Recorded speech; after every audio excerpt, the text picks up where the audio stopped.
The New York City subway is iconic, but is New York the best transit city in North America?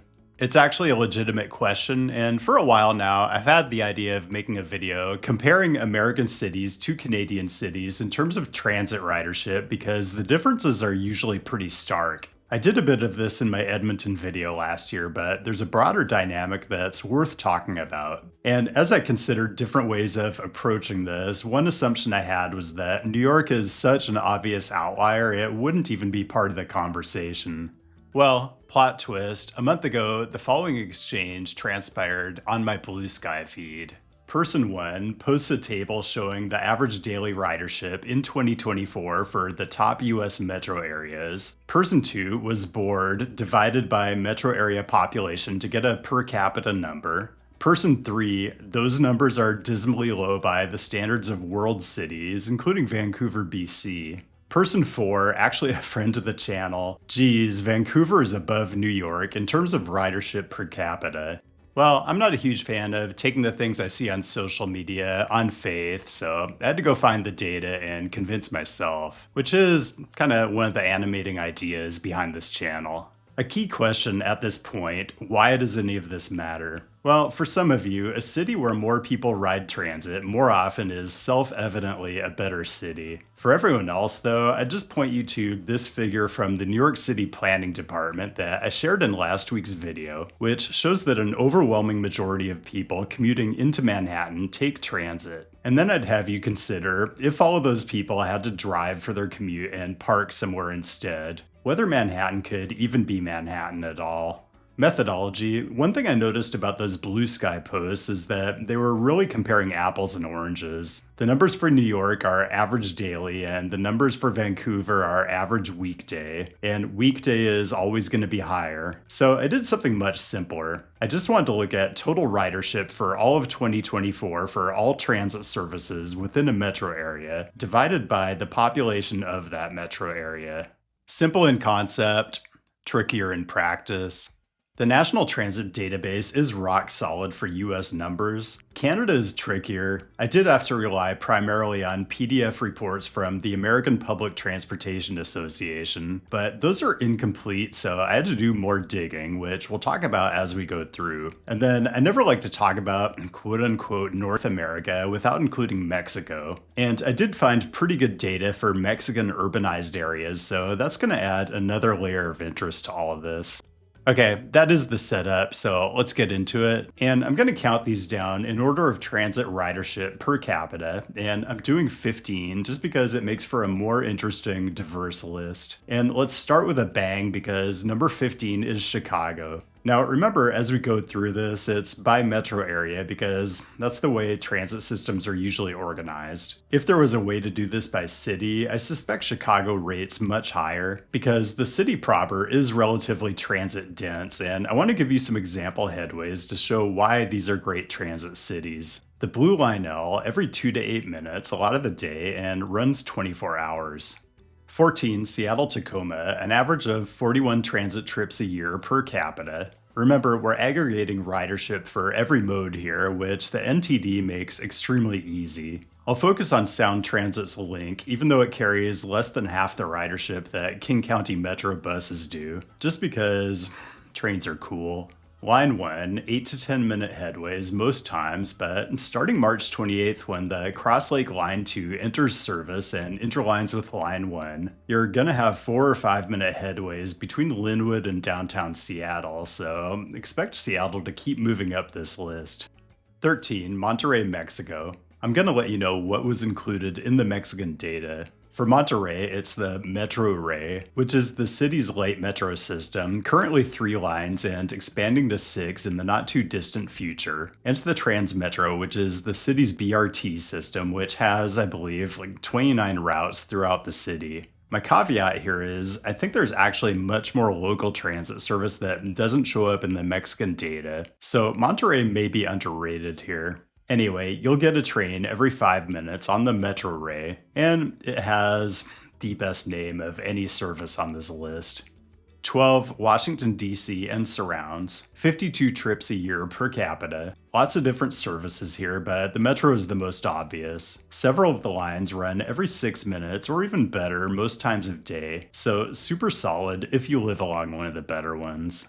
11, Greater Boston, 54 trips a year. Another great eastern seaboard city that has pretty good transit for this size of US city, but when we get to the top 10, it's gonna start feeling kinda underwhelming.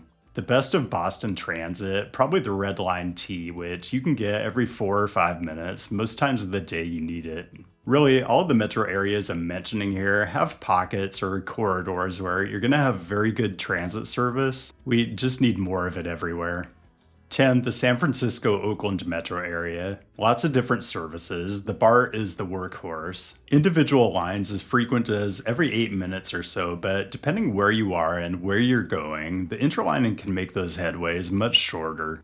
9, Guadalajara, state of Jalisco. I've got 63 rides per capita in 2024, and this includes CityNerd, the electric train system, which is basically a light metro. The characteristics of the 4 lines vary somewhat, and Macrobus, the city's ever-evolving bus rapid transit system. A lot of the trains in the BRT run every 4 to 8 minutes. I think Guadalajara has to be my next city visit down south. I need some good B-roll. Not a problem for number 8, Edmonton, Alberta, which I did visit recently. 72 transit trips per capita in 2024. North America's first light rail system continues to expand, and the ETS bus system is no slouch either. The light rail is pretty amazing for a city this size, though. The Capital Line runs every 6 to 10 minutes, basically all day, and the Metro Line every 12 to 15, so if you're on the trunk of the system where they interline, you're getting incredibly good frequencies for a metro area of 1.5 million. 7, Ottawa, 92 transit trips per capita in 2024. Most of this is OC Transpo, which runs things on the Ontario side. The city kind of infamously retrofitted its old bus rapid transit network into a rail system, the O train. I don't think I want to call it light rail because I believe it is fully grade separated. The rollout definitely had some hiccups, but now it's generating pretty strong ridership. The one line is the most frequent, with 6 to 10 minute headways most of the day. The APTA report I used for Canada doesn't include smaller operators, so I had to go track down numbers for the transit service on the Quebec side of the region, but that's included too. 6, bit of a shocker for me, Mexico City, 93 trips per capita. Over half of that number is on the metro, but this also includes the Metro bus and several other enhanced bus services like the Suburban Mexibus and the trolley buses. It includes the various new gondola systems the city's been building. I feel like there's a lot that isn't included in the data, but I just don't have it, so my suspicion is Mexico City actually rates much higher. Same goes for Guadalajara and probably Monterrey. The metro is actually amazing. Headways as low as 2 minutes, and some of the headways on the Metro bus are in the same range. If you are a nerd for transit, my only hesitation with recommending that you go spend some time in Mexico City is that there are probably already too many expats down there, but it is amazing. Okay, I'm going to pause it right there and let you all ponder what the top 5 might possibly be and in what order. Good time to engage the screen elements of your choice and help amplify things if you're enjoying the content. Stay connected on the various apps to keep up with the latest goings-on, one of which is Lexington, Kentucky on March 3rd. This is going to be a fun one, so if you live in or are interested in making a jaunt to the horse capital of the world, consider getting tickets. And New York, April 24th at Hunter College. We're putting together a pretty fun program. Stay tuned. No ticketing details yet, but you will get first dibs if you're on my Patreon.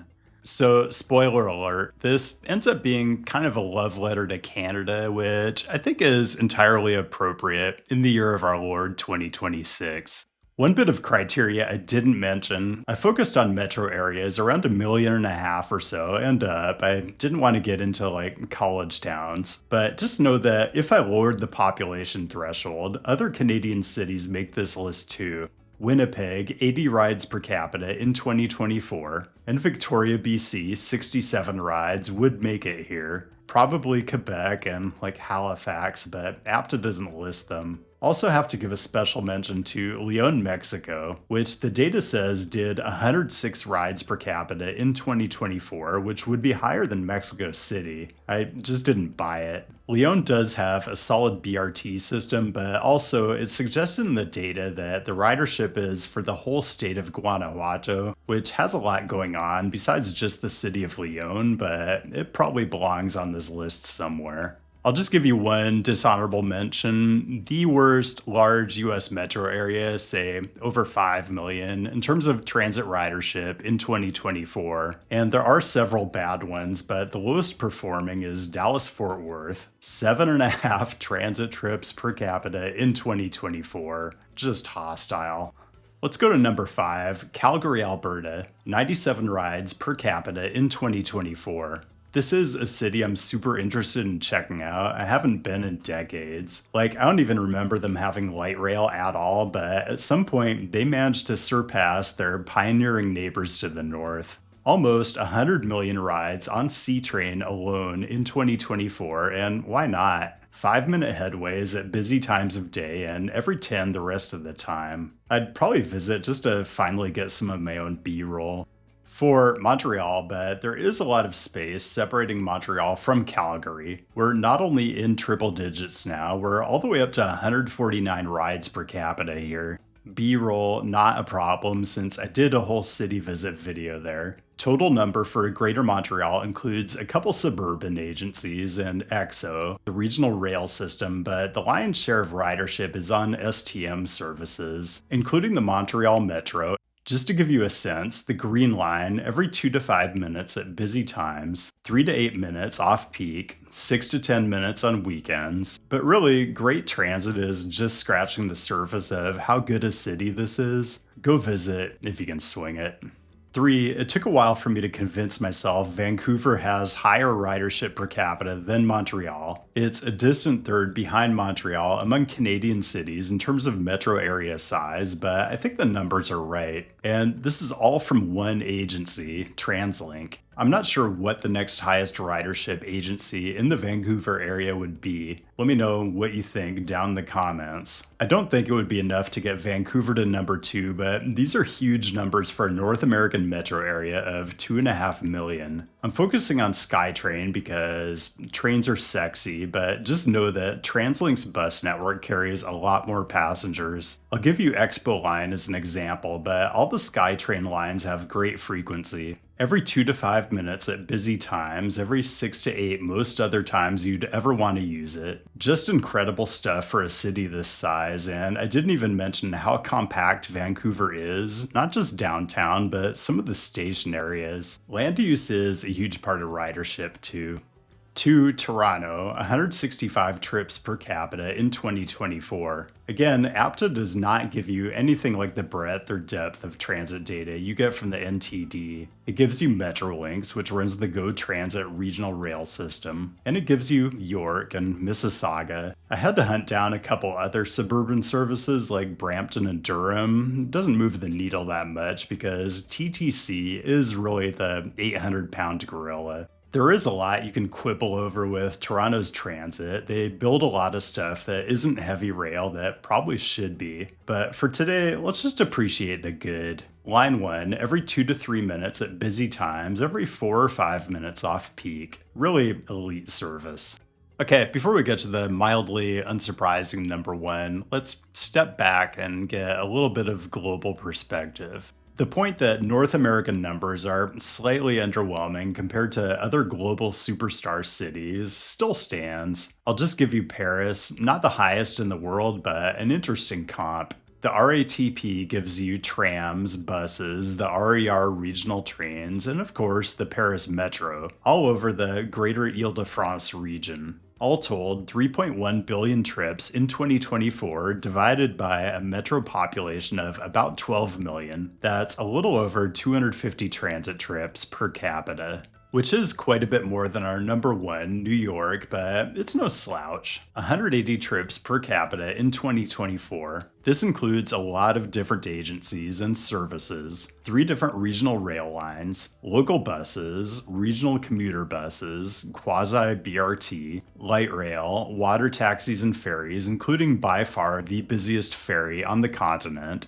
aerial trams, not a huge ridership driver, but indisputably cool, and of course, grade-separated heavy rail, including the PATH trains under the Hudson River, but mainly the New York City subway, the big driver of ridership, not just in the city, but in the whole region. I'll give you the 456 Lexington Avenue line as an example service. The 6 alone runs roughly 3-minute headways at peak times, but if you're at a major stop with platforms that serve all 3 lines, you're getting 40 trains in the peak hour, so every 90 seconds.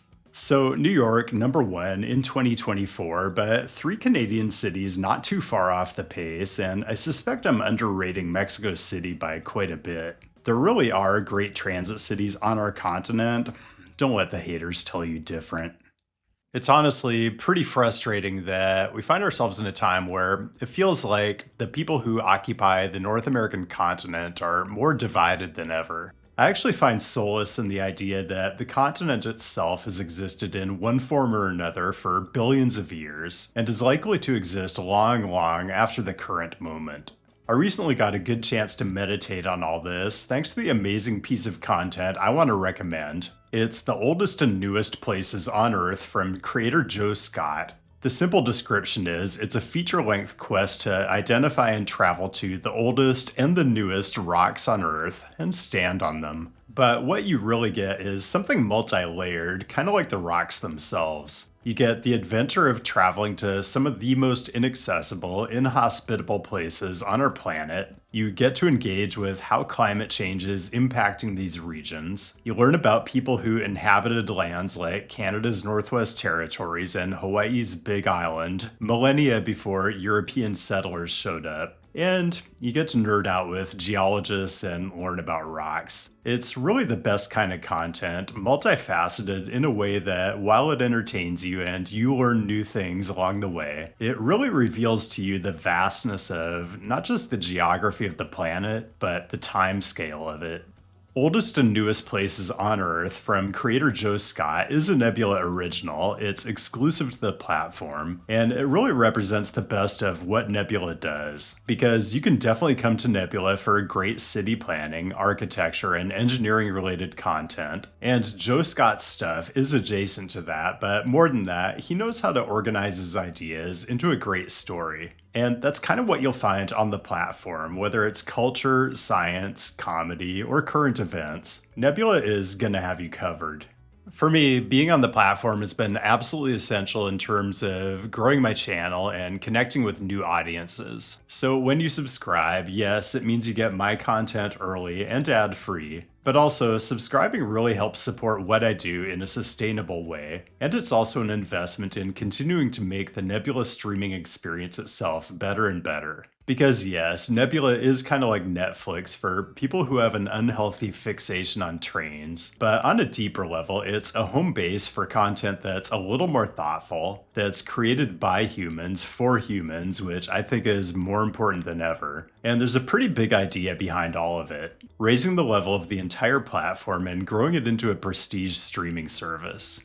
So if you use my custom link down in the description or the QR code right here on screen, you're gonna get the best deal. All the Nebula content for 50% off the regular price when you sign up for an annual subscription, or you can do a lifetime subscription. Regular price is currently $500, but with my creator link, it's just $300. You pay once, and then you get Nebula for as long as both you and Nebula exist. Nebula subscribers also get guest passes, 1 every month or 3 per quarter if you're on annual or lifetime. Once active, guests can binge all the Nebula content they want for a week and no payment info is required. So signing up for Nebula really is a fantastic way to demonstrate your support for a one-of-a-kind creator-owned platform and to fund the continued production of amazing originals, and there's great new stuff hitting the platform all the time. So my recommendation, use my link or the QR code right here to get 50% off the annual price or $300 for the lifetime deal. It's nebula.tv/CityNerd, and then go watch Joe Scott's oldest and newest places on Earth right now. And that's all I've got. Thanks for joining today, and thanks as always to the patrons for your direct support, which really allows me to cast a wide net for topics around the urbanism space. The support from Nebula subscribers really helps too. Keep the great topic suggestions coming. I'll be back with a new episode in 2 weeks, and I'll see you then.